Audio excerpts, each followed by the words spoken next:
اعوذ باللہ من الشیطان الرجیم بسم اللہ الرحمن الرحیم۔ سورہ انبیاء کی 2 آیتیں پڑھ رہا ہوں، آیت نمبر 83، آیت نمبر 84۔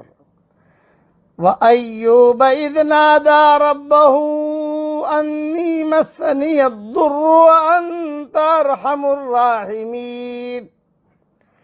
اور ایوب علیہ السلام کو جبکہ اس نے اپنے رب کو پکارا کہ مجھ کو بیماری لگ گئی ہے اور آپ سب رحم کرنے والوں سے زیادہ رحم کرنے والے ہیں۔ فَاسْتَجَبْنَا لَهُ فَكَشَفْنَا مَا بِهِ مِن ضُرٍّ وَآتَيْنَاهُ أَهْلَهُ وَمِثْلَهُم مَّعَهُمْ رَحْمَةً مِّنْ عِندِنَا وَذِكْرَىٰ لِلْعَابِدِينَ۔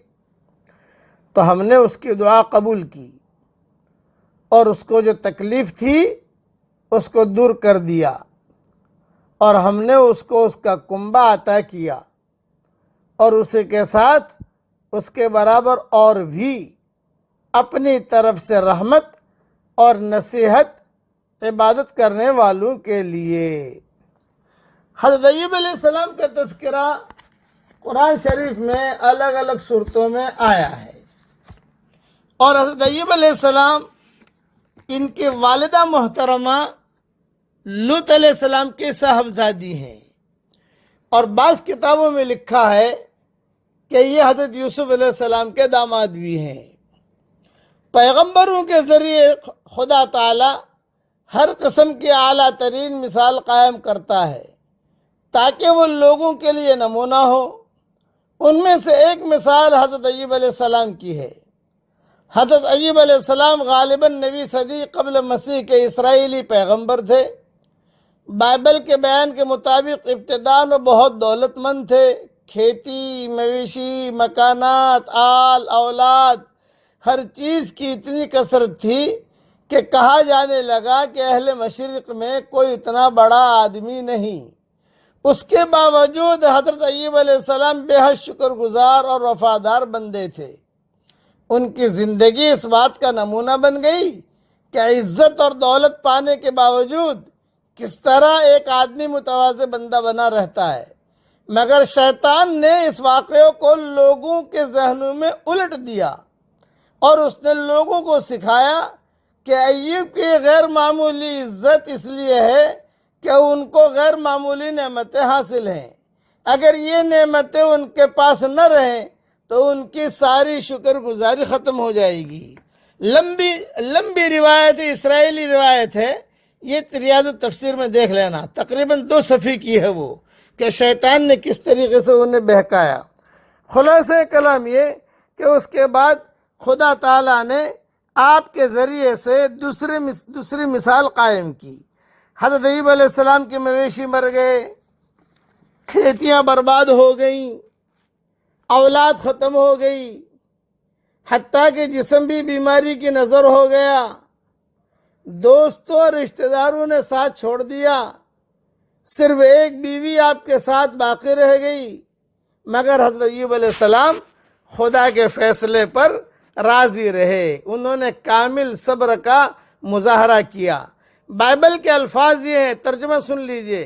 یہ بائبل کی ترجمہ کر رہا ہوں۔ تب ایوب نے زمین پر گر کر سجدہ کیا اور کہا، ننگا میں اپنی ماں کے پیٹ سے نکلا اور ننگا ہی واپس جاؤں گا۔ خداوند نے دیا اور خداوند نے لے لیا، خداوند کا نام مبارک ہو۔ ان سب باتوں میں ایوب نے نہ تو گناہ کیا اور نہ خدا پر بے جا کام کا عیب لگایا۔ بس یہ بائبل کا ترجمہ ہے۔ حضرت ایوب علیہ السلام نے جب مصیبتوں میں اس طرح صبر و شکر کا مظاہرہ کیا تو نہ صرف آخرت میں ان کے لیے بہترین اجر لکھ دیا گیا، بلکہ دنیا میں بھی ان کی حالت بدل دی گئی، اور خداوند نے ایوب کو جتنا اس کے پاس پہلے تھا اس کا کئی گنا زیادہ کر کے دے دیا، جس کو قرآن میں کہہ دیا کہ ہم نے بہت دیا اس کو۔ حدیث میں اس کو تمثیل کے الفاظ میں اس طرح کہا گیا کہ خدا نے جب ایوب علیہ السلام کے دوبارہ دن پھیرے اور حالات اچھے ہو گئے تو ان پر سونے کی ٹڈیوں کی بارش کر دی گئی۔ تفسیر ابن کثیر میں یہ روایت موجود ہے۔ اس کے علاوہ اس کی بہت بہت بہت کئی مرتبہ کہتا ہوں اس کی تفسیریں ہیں۔ ان تفسیروں میں مختصر سبق میں جاتا نہیں، لیکن مفسرین نے کئی چیزیں لکھی ہیں۔ علامہ ابن قیم رحمۃ اللہ علیہ کہا کرتے تھے کہ کوئی بہت بیمار ہو تو یہ آیت 7 مرتبہ پڑھ لے، اللہ تعالیٰ اس کی بیماری سے شفا دے گا۔ رب انی مسنی الضر وانت ارحم الراحمین، رب انی مسنی الضر وانت ارحم الراحمین، یہ دعا 7 مرتبہ پڑھ لے۔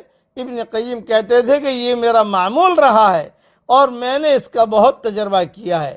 7 مرتبہ حرمین شریفین کے جو ائمہ ہیں وہ بھی کبھی کبھی جب اس کا درس دیتے ہیں تو ابن قیم کے تذکرے سے یہ بات بھی نقل کرتے ہیں کہ قال ابن قیم کہ کوئی اگر 7 مرتبہ اسے پڑھ لیا کرے تو یہ ان کے تجارب میں تھا ابن قیم کے۔ پھر بعض کتابوں میں یہ بھی لکھا ہے کہ جب اللہ تعالیٰ نے ان کو صحت دے دی اور اللہ نے بہت مال دے دیا تو ان کی بیوی کو بھی اللہ نے جوان کر دیا، اور اس کے بعد بھی اللہ تعالیٰ نے بہت اولاد دی، بہت مال دیا۔ پھر ان کا انتقال بھی عجیب طریقے پر ہوا اور ان کی تدفین بھی عجیب طریقے پر ہوئی، جس کی تفسیر انشاءاللہ ریاض التفسیر میں دیکھ لینا۔ اللہ تعالیٰ ہم سب کو وہ کام کرنے کی توفیق عطا فرمائے جس سے اللہ تعالیٰ راضی ہو جائے۔ آمین۔ وآخر دعوانا ان الحمد للہ رب العالمین۔